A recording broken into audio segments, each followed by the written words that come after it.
Welcome back to Closer Look across the Village Media Network and wherever you get your favorite podcast with Michael Friscoletti, our editor-in-chief. I'm Scott Sexsmith. Welcome to the program, everyone. March 20th, welcome to spring.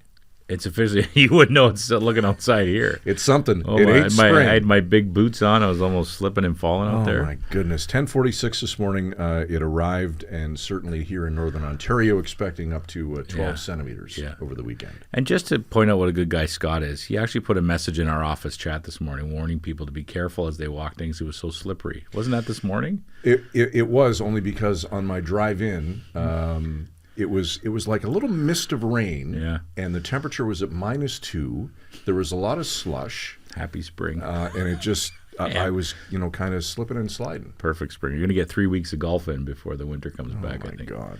Yep, right Let's on. hope it's more than There 3. is good news, though, Scott. Yes, there is. Take it away. Yes, today was the announcement of the National Newspaper Award nominations.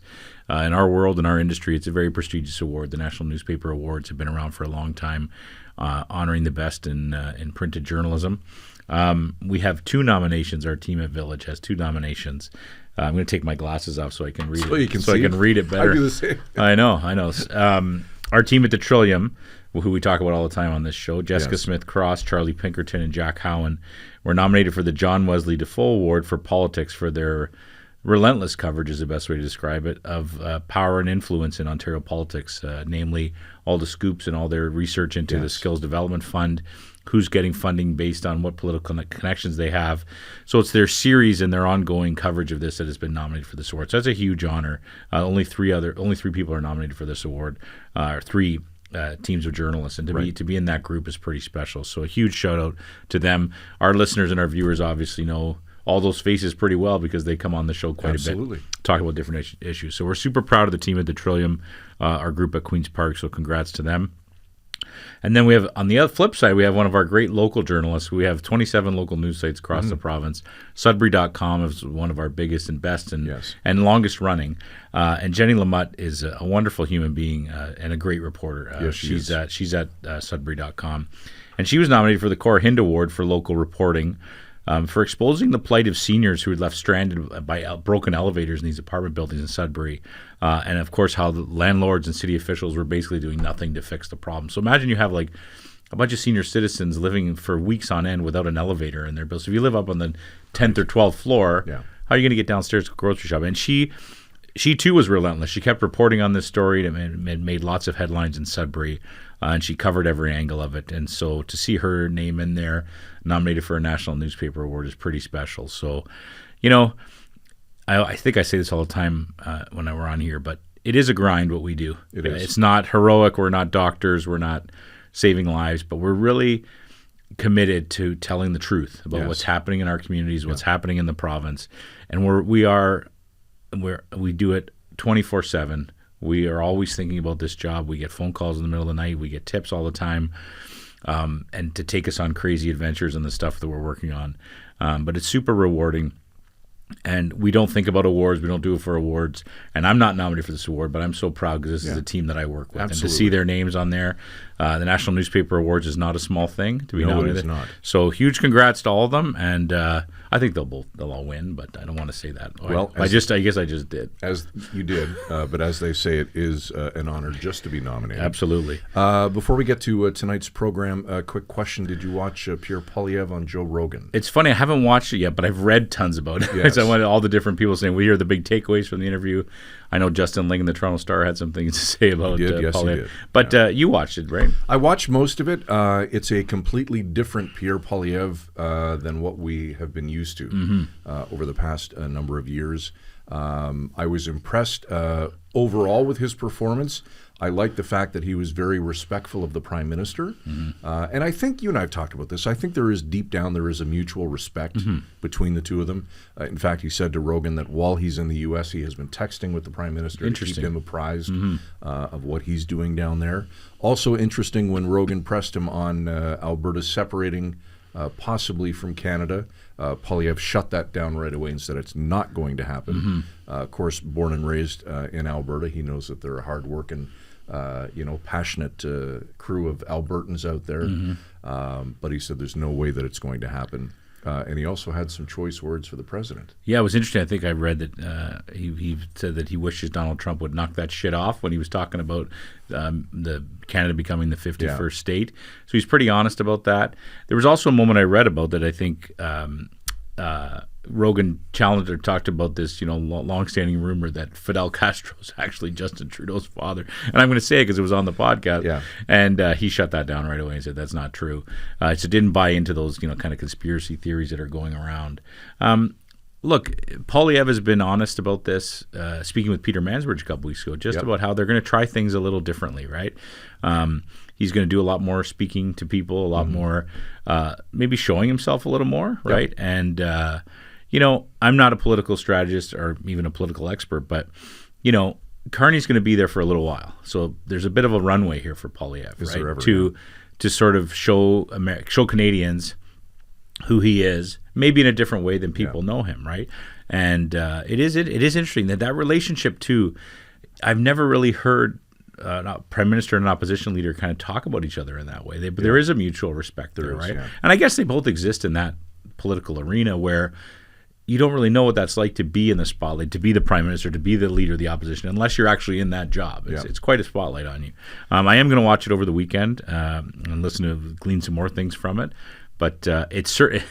If it was to do one thing, it's gotten attention. I mean, it's everywhere. It's all everybody was talking about yesterday. Well, it's the biggest podcast in the world. Yeah, right? And biggest podcast in the world. Well, second biggest, isn't it? Well, aren't we the biggest? Have you been lying to me? Have you been lying to me the whole time? The numbers don't lie. Zach, is he not telling me the truth? So, yeah, I mean, it is. And it did get, I think it was a line story for a time in every major news organization in Canada. People wanted to know what he was saying. So, I think it's be interesting to know. Do we know, are those numbers public? Do we know how many people? I guess it's on YouTube, right? So, what's the viewership? I think I don't know specifically, but I saw a line where it was something like 10 times the audience that the CBC would ever achieve. Really? Yeah. That's fair to say. But is it close to ours? Joe's catching us. We have more followers, don't we, on YouTube? It's close. You guys have really been lying to me. It's neck and neck. This is terrible. You talk about the runway that he has, depending on how these 3 upcoming by-elections go and whether or not there's any more floor crossing. It could be 3 years with 3 more years with Carney. It could be. And so that's some time to kind of reboot and reset and figure out. And we're all kind of really nervous right now about what's going to happen in the economy. We're talking about it every day. We are. So who even knows where the country will be a year from now in terms of job losses, in terms of the state of the economy? Yeah. And so there's just by the time the next election happens, it's going to be a lot of different things going on here, I think. All right, good stuff. The last thing I'll say, it was interesting. I think it was Justin Ling in the Toronto Star who basically made the point of we often are told that politicians don't have 2.5 hours to sit and have a lengthy, in-depth, nuanced conversation about things. Well, they do. They do. I mean, obviously, yes, you make time, I guess, for the second biggest podcast in the world. The biggest podcast in the world. To us. Yeah, but it's the truth, right? We're so often told that no one's available to talk. Yeah. Well, they can talk, and they're very good at it, and they're capable of showing that they're a lot like us. They're a lot like everybody else. They're sit and have a conversation. And you're going to love the part about the apple. I will. That's all I'm going to say. I'm looking forward to that. You're going to love that part. All right. Dan Schulman, by the way, from Rogers Blue Jays Baseball, joining us Monday at 7. Okay, let's that's exciting. That's very exciting. Opening day. 6 days away. A week today at Rogers Center. Is it? Friday, yeah. How come they're not opening on Thursday? I don't believe so. We're opening on Thursday. Are you? We, as in the Detroit Tigers, are opening on Thursday. It's his team. It's interesting back to Poilievre, because what we're going to talk about today is something that Pierre Poilievre would definitely have a lot of opinions on. Yes, it's about retail theft in this country and the crime rate, how much that particular crime has gone up.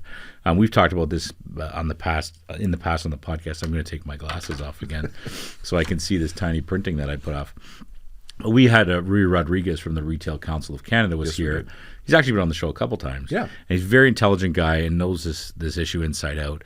And what we've seen in the last 5 or so years is just this huge growth in organized retail crime, where it's not just petty shoplifting. It's like this is their industry. These guys are going into these stores. They're getting big ticket items. They're getting it at scale. They're going back and they're reselling it. So it's a huge criminal operation. I think we had him on once to talk about, didn't someone stole $1.3 million in booze from the LCBO, right? Yep.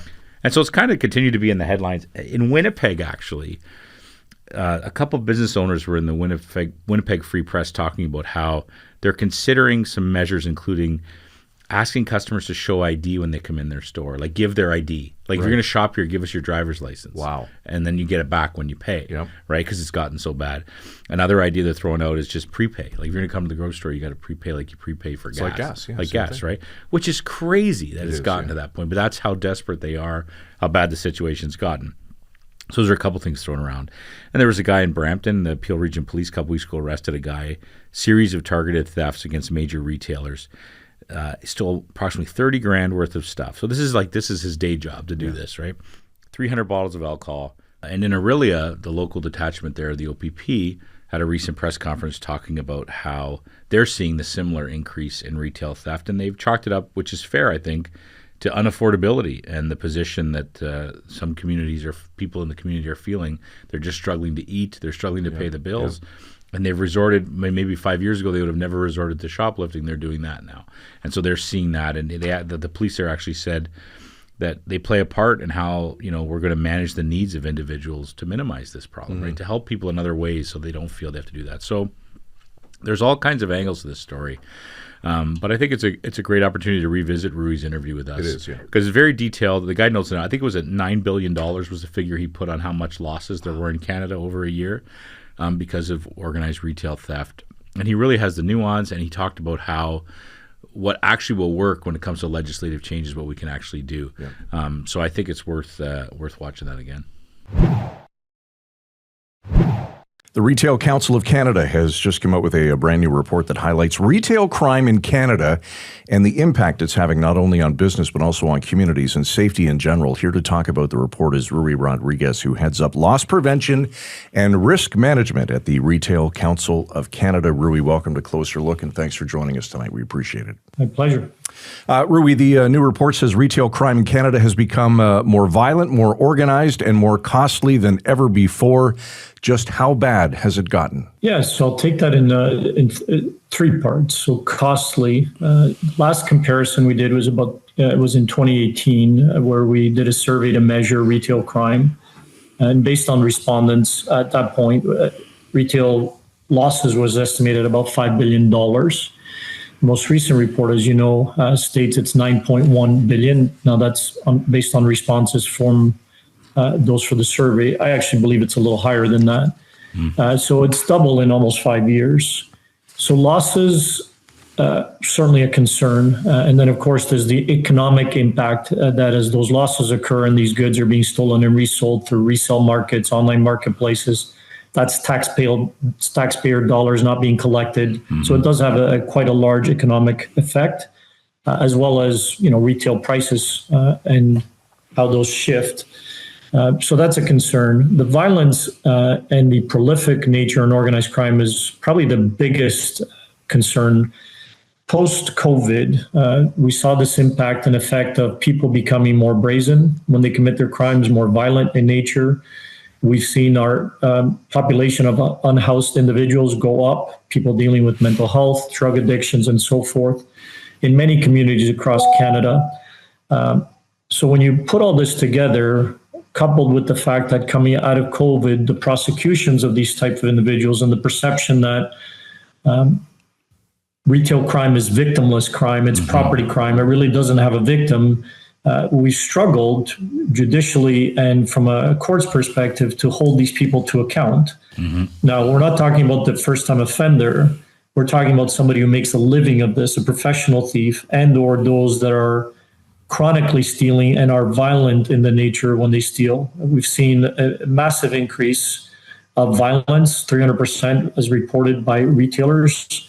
We've seen much more utilization of weapons. It's a daily occurrence that we hear about weapons being used in retail, whether it's bear spray, knives, some case guns. 5 years ago, that might be reported once every few months. It's a daily occurrence.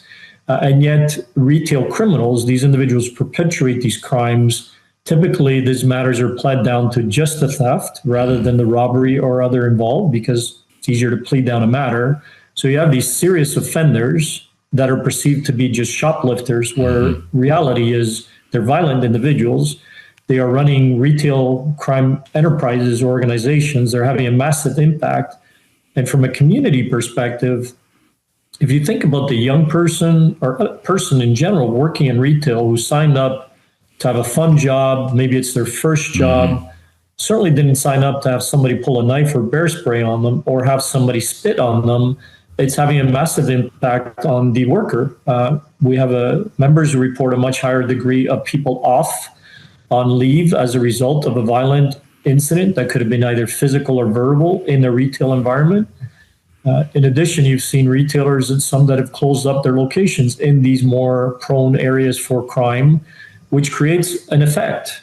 You have a vacant location that's boarded up with graffiti and all, and creates and invites a criminal element, and or potentially a retailer that was supporting that market with goods that is no longer there. So it has a great effect. Our criminal system hasn't modified enough to deal with it. We absolutely, our criminal code, the legislation that is in place, bail reform, we need changes. Today, it's a revolving door. A criminal in retail gets arrested, they're released same day or next day, mostly same day, and they're back reoffending. Bail reform was amended last year with Bill C-48 coming out in January, where it does call for amendments where those individuals involved in violence and or weapons, they now have to have a burden of proof to show cause why they should be released. Yet we still see way too often those individuals that are repeat prolific offenders involved in violence are still being released same day or next day. So we don't even see the legislation that is currently in place being used to the best that it can. Hence my opinion, and I think it's shared, that we need much more prescriptive sentencing guidelines for criminals so that it's not left to chance. When somebody is offended multiple times, there should be a graduated sentencing for punishment. And it doesn't have to be just incarceration, but whether it's a no-go back to that retailer, there's different cities doing electronic monitoring with anklets and different natures. But we need to prevent these criminals from reoffending. And if they truly can't be a good standing citizen, incarceration may be that choice. But that's where I believe now we're at the precipice of making sure we're tougher on crime, and this isn't perceived as shoplifters who aren't causing any harm to anyone. We need to make sure the perception is real, that there's an element of retail crime that has prolific criminals that are having a massive impact on our communities, our people, and they should be not lumped in with the opportunistic thief who steals an item for the first time. Yeah, it's a good point. When you think of the why, that's the major reason, the fact that it seems to be easier, the punishments are severe, they're getting out the same day. Are there other reasons of the why, Rui, that's driving this? Yeah, supply and demand is certainly one of them. Let's face it, as public citizens, we look for a deal, and the online marketplace and the ability to go directly from market to social media to sell goods and reselling of goods is also made it very easy for organized criminals to hide behind it. The fact that we have a lot more individuals who can be leveraged for it. So if I'm an enterprise that's criminal, and I know that there are consumers out there that are willing to buy goods off me online, and I can set up a platform that looks legitimate, when there's the demand for that product, and I can send somebody to steal those goods from me and then ship them to their door using any one number of last mile couriers, as a criminal, I can hide. So there's also that element where organized criminals used to take more risks. They had to go in and steal themselves and could get caught. Now they're using other people to steal for them, and they can sell it through these online marketplaces and never have to meet the individual, so they feel safer. And when the consequences to those actions appear to be non-existent, I think the combination of supply and demand, as well as the lack of consequences, just gives people confidence to do it. Rui, you talk to retailers all the time. Any anecdotes that you can share with us? Yeah, listen, generally, most retailers, and if not all, the galvanizing concern is their people, their customers. The fact that from a safety and security of the employees, your staff, and customers coming into the store, they want to work together on changing that to make sure people feel safe in a retail environment. I think there's a lot of great work that is being done across the country. Vancouver, Edmonton, Calgary, Winnipeg is a great story. Starting to see some great collaboration in Ontario where law enforcement and retailers are coming together to make sure people feel safe. So I think that is a big story for retail. Retail is not an unsafe environment. We have a crime issue, but people are working hard to try to minimize and impact it, but we need more from government perspective. The other is the losses. And, when people say, well, there's a lot of big retailers with deep pockets who make a lot of money. Well, here's my answer. I think if you're a retailer and you operate your business well, you should make money. That's why you get into business. So when people get criticized for making money, I think that's the wrong approach. Because what I see is those same retailers at the table with their colleagues and with law enforcement wanting to make an impact and taking the communities back. They are all there at the table saying, we are willing to work on solutions. What else can we do? And retailers, by and large, over the last 4 years have made significant investments in how they merchandise, how they retail, whether it's changing their storefronts, realigning the ins and outs of their stores, hiring more people on the floor. The use of guard services across this country has gone up probably tenfold. Yes. Right? You see them everywhere. You never used to see them. Yeah. No, and that's to protect primarily your people, right? You want to send an assurance to your staff that you have someone there to protect you. In some cases, they're there to arrest the bad guys, but a lot of retailers are hands off. So there's the element of deterrence and protection, but it's that utilization.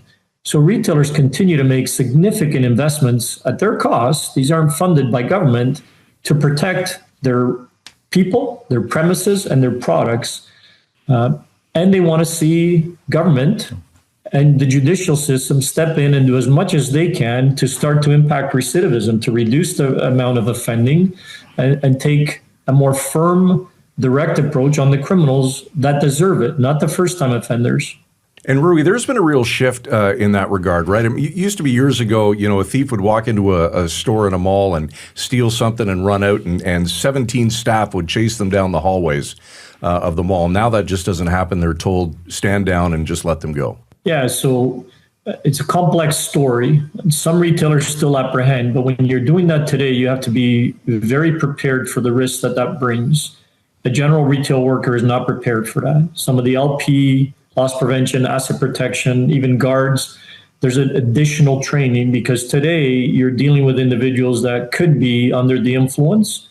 They could be dealing with mental health issues and the symptoms are the same. And you need to be able to recognize that and have empathy for those individuals that may not be aware of what they're doing, and a firm touch for those who are very aware and are violent. And when you do decide to go hands-on, you don't know what that person is going to do. When we see higher utilization of weapons, somebody pulling out a needle out of their pocket. So that whole hands-on approach has to be treated much more carefully because the risk has gone up when you are. And the criminals know that. So to your point, where a criminal might before run in, and we call it a grab and run, grab items, run out. And a lot of times most companies don't allow you to chase, but you could try to detain the individual. Whereas now we see evidence of individuals just walking in. They walk in, they make threats, they grab items, they walk out knowing that nobody is going to detain them. Not just because it's policy, because of this fear. And even if they do get arrested, it's further amplified by the fact that they get arrested, they might spend the night in jail, get a nice meal, and they'll be back again tomorrow. And that gives them that confidence that, I can reoffend. And the consequences weren't that bad. And, that is not a good recipe right now. So even as retailers contemplate how to engage, as I said, they made a lot of investments to try to protect themselves. But when it's about engaging, if you're going to apprehend an individual and take that risk, you want to know that on the other side, our prosecutions, our justice, our laws are going to be utilized to hold that criminal in place, and they're not coming right back to reoffend. Because for sure we've seen cases in all of our communities where the people show up at the same store the same day or the next day. Where you talked about, your report goes into great detail about how much retailers are struggling to contain these crime levels, right? They're limiting store hours, they're locking high-priced items, they're even closing locations in certain areas. Is there sort of a horror story that sticks out to you? You don't have to name names what the business is, but an example of a business that really epitomizes this struggle that they're all facing? Yeah, I think some are more prone to activity than others. And, if I lump it in without speaking, in the grocery world, you have a lot of volume within. So from a accessibility. It's not just grocery. A lot of grocers have apparel, they have pharmacy. So from a volume perspective, an organized criminal can get a lot within that. So obviously there's that proneness to that. And then there's organizations that may have less of an obvious defense that become more of a target, right? Because they don't necessarily have the means to employ guards and continue to spend and all that. So the retail sector, I think it's a very diversified lens. As far as horror stories, there's been examples, and they've been in the media where, individual who clearly is not in his right mind, based on the example, goes into a retail location, sets some items on fire to create a distraction tactic, because they think if they do that, that's going to be the focus while they steal. Meanwhile, they burn down a location and there's lives at risk. And when you think about that, the individual may not have done it with the intent of causing harm of life, thought this is funny, it's a distraction tactic, but it's the severity of what impact that has. And if that happens to be a retailer that is a focus of that community, that supplies that community, and they need to now repair or reopen, or potentially decide, do we even do that? There's a backfill that is gone from that community. So what may start out as some person, again, ill-intended for sure, but does something that they think, I'm just going to create a distraction here while I do this, can have a fairly large impact. And then, there's a number of incidents where we've had several security officers in the last couple of years who've died in the retail environment as a result of retail criminal incidents. That shouldn't be happening, right? That should not be happening in a retail environment. Rui, the report concludes that better coordination is needed between retailers, law enforcement, and government. Where's the biggest gap right now, and what would you like to see change first? Yeah, and I don't want to blame anyone, although I'll call our government to task. The collaboration with law enforcement is in good place. Retail Council of Canada hosts a national task force every month, and it is open to everyone. We started it 3.5 years ago.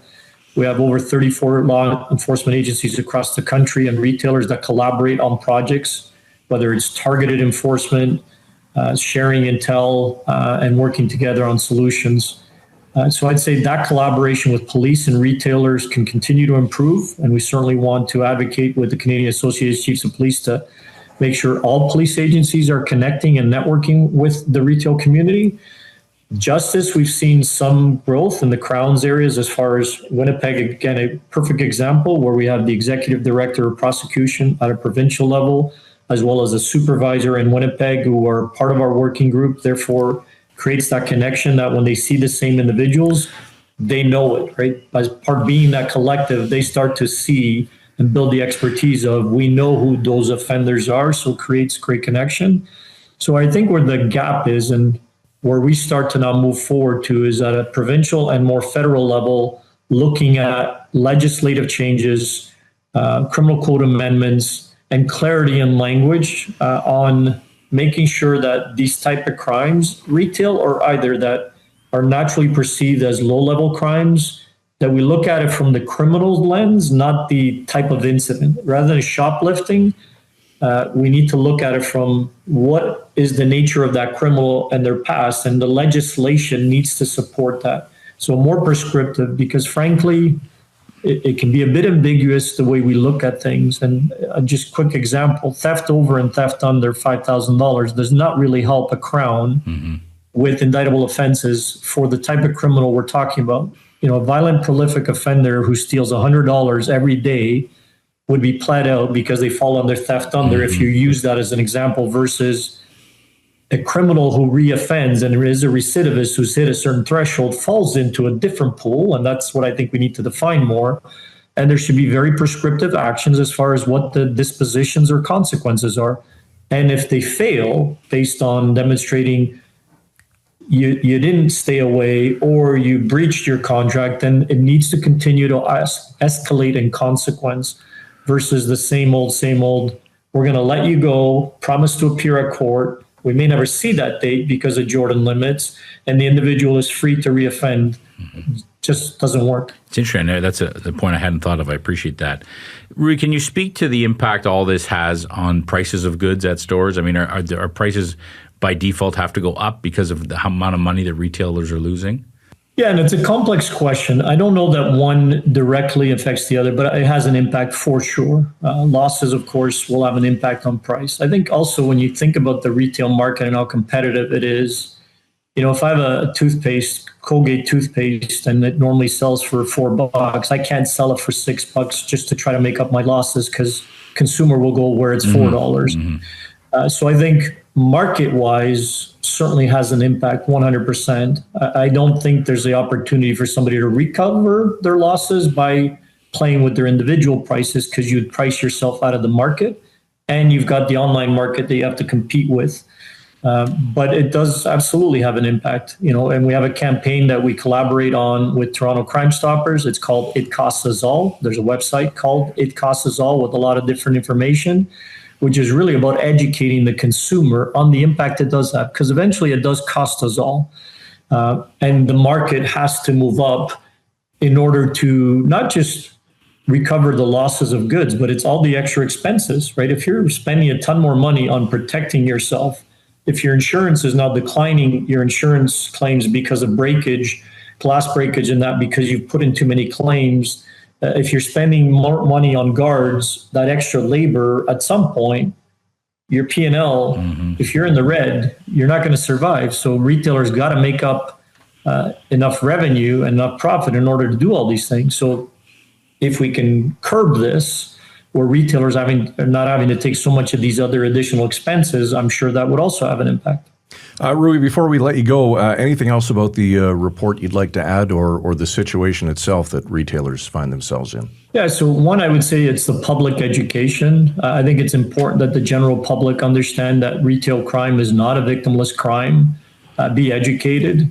Two, be aware of where you're buying your goods. Yes, it's great to buy stuff online, but if the deal is too good to be true, likely is not. $1,000 drill and a brand new package that you're paying $100 for likely isn't somebody who's reselling it because they got too many gifts. So be aware of where. Don't support organized retail crime because it is supply demand. And the last would be collective. Speak to your MP, speak to your officials, be part of the message to make sure that we're working collectively in Canada to be tougher on crime. And, I'm not talking militant. I'm just talking as a collective. We need to make it a focus to take our communities back while dealing with this complex issue of unhoused individuals that are falling into the mix. It's a complex issue and everybody should be aware and trying to do their part to help. All right, there's Rui Rodrigues, heads up loss prevention and risk management at the Retail Council of Canada. Rui, appreciate your time tonight. Thanks for joining us. My pleasure. Thank you, gentlemen. Interesting statistic that I read earlier this morning as it relates to retail theft. The province of Ontario right now has over 41,000 security guards. 41,000. 41,000, and they are actively recruiting. That's crazy. For that very reason. Job of the future right there. Job of the future. If 41. this thing doesn't work out, Yeah, we could really chase down some guys, Okay, thanks to crack executive producer Zach Trunzo today, who has brought up the Rogan Experience. Look at that right behind us. There's the number, 1.538 million views in real time from last night's episode and 34,000 comments. So to answer your question, yes, he is catching us. Yes, it's getting close. Getting close. So we'll need to address that. How many subscribed to 20 million? Wow. Yeah. I'm actually surprised it's not higher by now. Like, 'cause this is a day old. I can feel my heels being nipped at. Yeah, I know. But I am surprised that it's only at 1.5 million. I would have thought it would have been higher than that. But I guess other people also listen on wherever they get their favorite podcasts. Yes, they do. Where you can also get the #1 podcast in the world. Yes, you can. And you can also sign up to get our content every night. Closerlookpodcast.ca. And you, of course, can reach out anytime, 24/7. Closer Look at villagemedia.ca. As Joe and Pierre Polyev play us out tonight for Zach Trunzo, executive producer of this evening's program, and Michael Friscolanti, our editor-in-chief here at Village Media. I'm Scott Sexsmith. Thanks for your time this week. We'll do it again Monday night. Don't forget Dan Schulman from Rogers Blue Jays Baseball right here, 7 o'clock Monday on Closer Look. Frisco and Scott's Wardrobe provided in part by Moores, Sault Ste. Marie.